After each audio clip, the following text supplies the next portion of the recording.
Hi, everybody. Welcome to this new podcast organized by Young Effect Association about the project Culture Among Young People. The project it's a partnership between Italy, England, Poland, Mm, Romania, and Bulgaria. And we are here hosting three super beautiful girls called Eugenia, Chiara, and Nicoletta. They created a new band. I don't know how to say in English, but I suppose yes. it's a band. In Italian would be Yeah. trio. So composed by three elements, and we are gonna talk in this podcast about the role of music in the promotion of cultural patrimony. So, welcome to Nicoletta, Hi. Chiara, and Eugenia. I am going to Hi. ask you to present yourself. We start from Nicoletta. Okay. Hi, everyone. I'm Nicoletta. Well, Tiziano asked me to tell you about my studies as well, correct? Yeah, So I graduated in jazz singing in Como Conservatory, and then I decided to take off and go study abroad. So I spent 1 year in the Netherlands and 2 years in the UK, and I graduated at the Guildhall School on a master that had a weird name. It was Artist in Leadership, and it was focusing more on workshop leading and improvising with musicians from different tradition from other cultures and music traditions, and we traveled a lot around the world. It's hard to explain it in a couple of minutes, but it was great, and it gave me a lot of inspiration, and I still use those ideas in my practice as a musician and a teacher nowadays. And what I do is I'm a jazz singer. I sing, I lead workshops, and I teach music, and that's it. thank you, Nicoletta. You're welcome. Now we ask something about her to Chiara. Okay, hi everybody. I'm Chiara, and I am a musician and a music teacher. I have different degrees, a saxophone degree, a flute degree, and a jazz voice degree. Um, and I always loved to explore different phases of music. So the decision to study different instruments and also different music genre. And I have a classical preparation almost, but with the voice, with singing, I studied also the jazz language that I love very much. And most of all, I began to write music, to compose music. And this is also, I think, that I love very much. Very interesting. Thank you, Chiara. Now we go to Eugenia. Okay, thank you. So, hi everyone, I'm Eugenia. I am the pianist of this group. I studied classical piano at the Conservatory of Novara, and I'm also very interested in every kind of genre of music. And I also like to mix it. So I often compose or improvise with jazz, but also inspiring maybe trying, yes, to bring my inspiration to popular music or also classical music. And then also I studied jazz piano at the Conservatory of Milano. And I'm also a music teacher, so I work with music and concerts. Great. Thank you, Eugenia, as well. So, as said before, Eugenia, Chiara, and Nicoletta, they compose a band, a trio called Padma. Can you tell me something about this new band that I know that is very recent, and I was very lucky to attend one of their concerts a few days ago, and they produce really beautiful music. So I just Thank you. would like to ask you from where it comes this idea, and which kind of music do you perform? Okay. This group was born last year in the middle of the pandemic. It was an idea from Nicoletta to form this group, and she asked me to join this group, and to Eugenia as well. It is an unusual group because it is composed by two singers and a pianist. But me and Nicoletta play also other instruments. For example, I play flute, and Nicoletta plays other instruments like the kigonki, that is a particular, a special percussion, and we play body percussion. So And Eugenia sings. Yeah. and Eugenia sings also. So this group was born with the idea to create something beautiful, something new, in spite of the terrible situation we were living. And that's why we called it Padma, because Padma is the Sanskrit name for the lotus flower.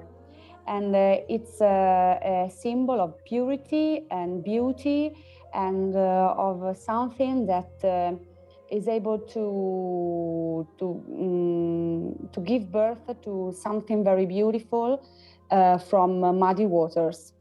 So the pandemic was like muddy waters for all of us, for all artists, for all musicians, and not just artists, but it was a time of stillness, okay, but not a positive stillness, okay, a muddy stillness, I would say. So this group wanted to be a new message, okay, for us, first of all. And so we started to work at our homes, okay, and to put ideas together. And when the moment was good and it was possible to meet again to play music together, we went to record some song, some tune, and to record a demo. Okay, and that's how the project began. And from the first three tunes, we wrote an entire repertoire that now we are beginning to perform live again. Yeah. Yippee. That's great. I can imagine this situation with the self-isolation at home, especially when we talk about live performance or artists like you that need to meet to share and also to practice together. It's not that easy to, even if now we have new tools like Zoom or other online tools in order to short distance, but at the same time it's not working for every kind of things that we do. I talk as well as expert in mobility around Europe, that we were very affected by this situation, but at the same time now it's the moment, I suppose, to start again a new Yes, life, new beginning. the beginning, Yeah. the beginning. And talking about music, I think music it's really one of the biggest component in the human production that can compose together with some other elements the cultural patrimony of the world, but at the same time of a nation or even of a local territory. So this project, Culture Among Young People, talk especially about the cultural patrimony that each community, in our case, the community of the north of Italy, let's say, is having. So a community that have maybe doesn't have the seaside, but we have beautiful mountains, we have beautiful lakes, we have a wonderful nature, and I suppose that maybe this nature could be also inspiring for your songs. That's why the next question is how is there any link of our local territory in your music, in your performance? Yes. Well, there are a few songs actually in our set list that link to the territory.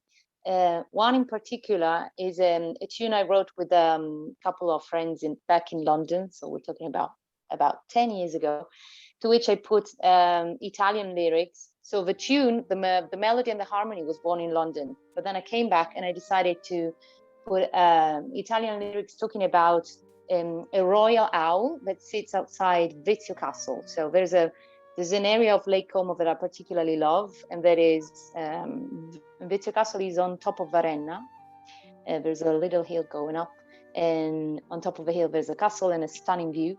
And outside of the castle, before you get in, there's a royal owl in a big cage, and he's there to symbolize, well, actually to make people reflect, because it's an animal that didn't get any imprinting when he was very little. So he couldn't be trained, but he couldn't be left free either. So he's basically trapped in a cage forever, and he's there as a symbol of what man can do to animals. He's there to make you reflect on the topic, basically. So in a song called Artù, that's the name of the owl. In this song, I talk about him, and I have to say, I really love the effect that it has on people, because when you presented a song that talks about something that people can recognize in the territory, then the audience is way more involved, and you see them connect to it more easily and at a more emotional level, I think. But Artù is not the only song that links to a place, to some beautiful place in our territory. There's also a song that Chiara wrote and a song that Eugenia wrote, and maybe they want to talk about them. Yes. Chiara. Okay. This song is called Winter Lullaby, and I wrote it in the first days of 2021, exactly the 1st of January 2021. I was in the Bergamo mountains, and I was walking in the woods. There was a lot of snow in the woods, and I was inspired by this white landscape to write this melody, and that I recorded when I got home. I immediately recorded to remember it, and I began to write lyrics about this snowy landscape, and I imagined a lullaby who talked about this immobility, and but this snow was covering something that was waiting to rise again.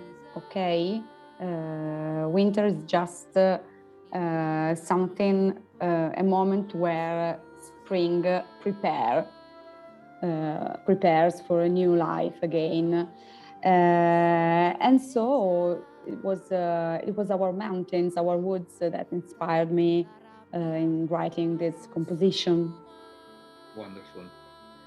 Well, and I agree. Nature it could be a great inspiration to compose, to write music, but also big cities could be it. So I wrote a piece of music that's called Metropoli, and it is dedicated to Milano, our biggest city in our region. And I was inspired particularly by the novels, the noir novels written by Giorgio Scerbanenko, and they are set in Milano in 60s. So this is the atmosphere that inspired me. Great. Thank you, Eugenia. Um, I was thinking that when we talked before about you started from the few months ago with coming out from the pandemic situation, and I know that you already performed a couple of times, and I was lucky to attend one of them. But I think now your road is starting to be, how do you say, like um, is gonna go out a little bit from this local community, because I know that you are going abroad for some for some events. So I'm gonna ask you which are your plan for the future? What is in your mind? What would you like to build for the next months? Okay. Yes, we are very, very happy to announce that we are going this Friday, next Friday. We are leaving for Bucharest, where we are attending. Yeah. Yeah, you can continue, Chiara. Yes, we are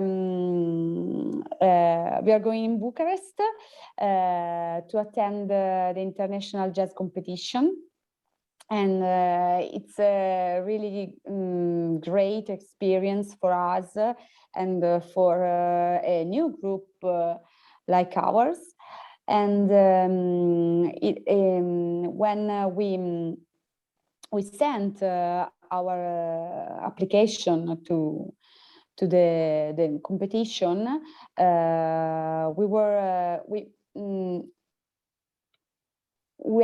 our intention was to have a target for our new group, because it was a time where we couldn't perform live. So there were lockdowns and theater were all closed. So we tried to this new experience, and it went good because we were how do you say, chosen. Yeah. Okay, Yes, we were selected. We were selected to participate in Bucharest, live in Bucharest, and so we are very, very happy. And the next project is to record an album of our compositions. So it will be, I think, winter project to go in studio to record this new album. Great. Thanks.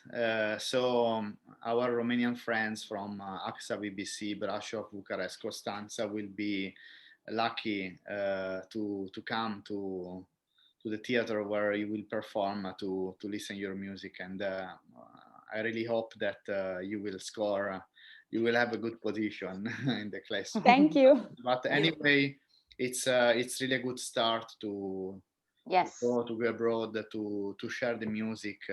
And as we said, it's not only a matter of competition now, but it's also a way to restart from a difficult period that we passed. Absolutely. We know that that music it's part of the cultural patrimony, but it's also a tool for social cohesion, because when we go out in a bar, there is always music. When we go to dance, we dance music.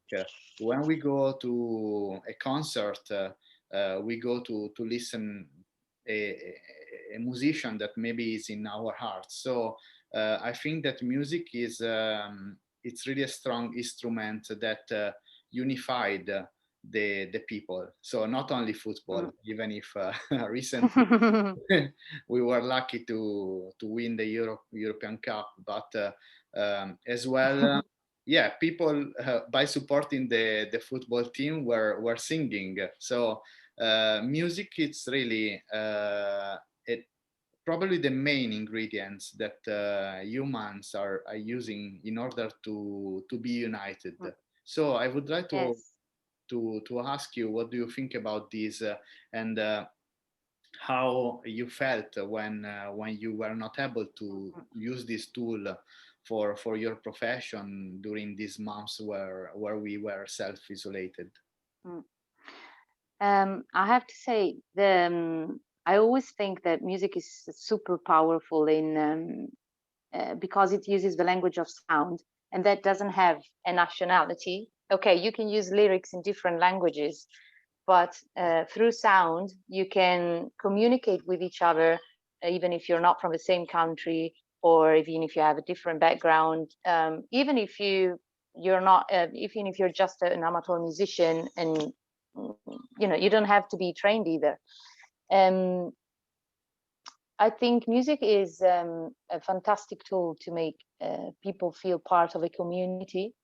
And I think the music experiences that had more impact on me were the ones that I had with both amateur and professional musicians from other countries, where because sharing sound and sharing music ideas always makes you see things from a different point of view. But at the same time, not having the obstacle of words allows you to let ideas flow, to still be in the flow and not get entangled in words, so to speak. For example, like the last experience I had about this is a couple of nights ago. I was at a friend's place, and he was having a barbecue with lots of friends, and he had one over from Greece. He couldn't speak any Italian, but he told me he played the guitar, and he said, I sometimes sing and I like playing the guitar. So my friend said, oh, you must play something together. I was like, fine. And so without any rehearsal, we were just going for it, and he played a Greek song and I improvised some vocal lines on top of it, and it was just magic, because we were completely in the moment and present and communicating and understanding each other by looking at each other's eyes without talking. And I had no idea what he was thinking about, but it's still I was still understanding, I was still feeling him and his sound and the beauty of the music, the beauty of the moment. Also, I think working with amateur musicians in workshop settings, you find that music is super powerful in bringing out ideas and letting people, you can experiment and play around with music and sing songs, create songs that then you can sing together. Like, for example, writing a song together with primary school kids, and then they have their own song. That is a very special moment that makes them feel part of the group, and that remains like a memory for them forever. So there are so many ways that music can be used to connect people. And obviously we couldn't do that this year because of a pandemic. And I don't know if it happened in your town, but in my town, in Cinisello, there was a moment during the pandemic where people in the evening would come out would actually not come out, but just open the windows and start playing pots and pans and vocalizing things, random things. Did it happen where you live? Yeah. Um, yeah. See, so I recorded it because I thought it was great that people were feeling such a need to connect to each other through in some way, and because we were closed in our apartments, the only way that you could communicate was through sound. So people would just open their windows around 8 or 9 p.m. and start yelling something, playing pots, playing pans. It was fantastic. So yeah, the pandemic obviously affected music making a lot. I have to say, if I have to think of one positive effect of being isolated and alone, it was this opportunity to have more time to create. Yes, on my own, but also think about new projects, because that's how Padma Trio was born.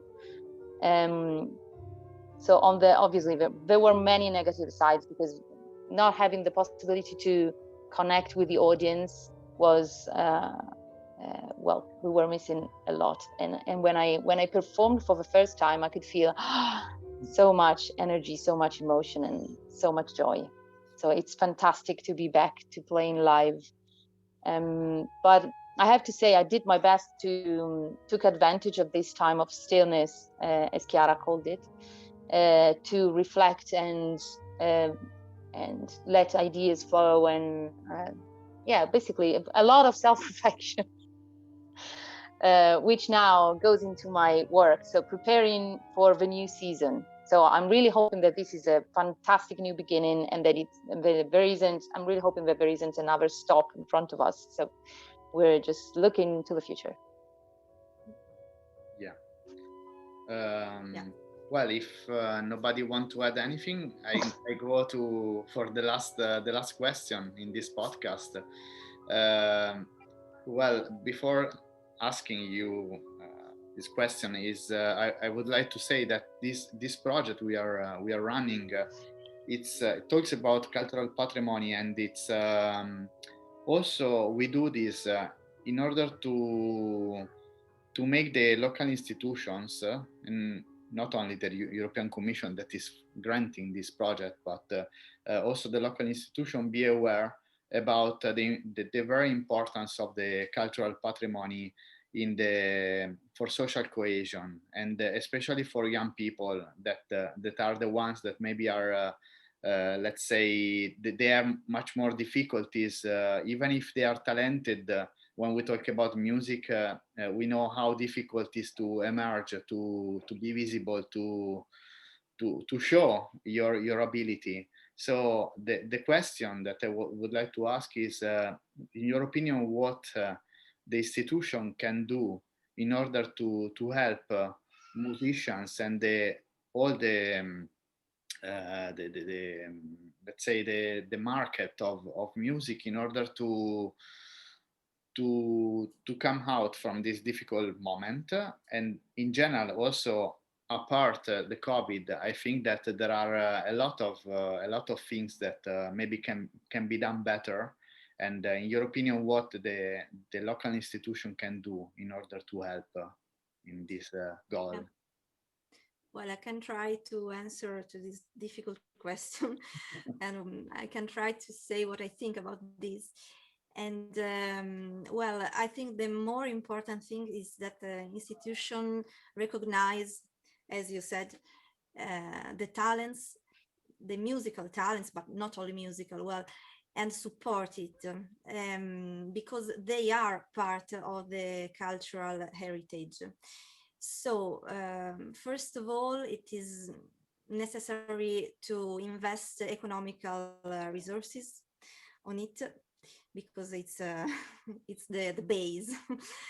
And then I think also institution could be as an intermediary rule between other associations, or maybe social realities, and to make to connect maybe musicians to these other social cultural realities.